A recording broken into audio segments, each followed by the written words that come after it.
Школскиот прибор е товар на семејниот буџет, особено за родителите кои имаат првачиња. Владата најави и оствари поевтинување на тетрадките, блоковите, боите, гумите, моливите, острилките и се останато што има потребно на учениците за новата учебна година.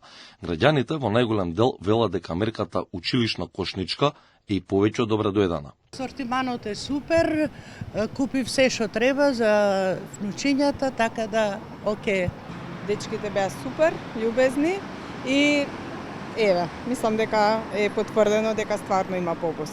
И мислам дека сите ќе бидат позадоволни и ќе купуваат повеќе и дефинитивно ова е мотивација. Да, нормално дека е поевтино, нормално дека има олеснување во цените и олеснување нели во домашниот буџет севкупно гледано. Секоја помош е добро дојде. Мислам дека не се поевтини. Да, намалување за 10 или 15%, тоа е смешно. При нашата обиколка низ скопските книжарници забележавме дека налепниците помалку трошоци, повеќе за тебе, како и попустите се истакнати на виделина. Од Министерството за економија велат дека преку Државниот инспекторат ја следат примената на оваа мерка. Досега се спроведени повеќе од 100 надзори во над 300 објекти, како што се книжарници, маркети и трговци на големо. Според досегашните контроли, мерката генерално се почитува со мали забелешки кои се коригираат на лице место, но не се утврдени прекршувања за кои би се изрекле казни.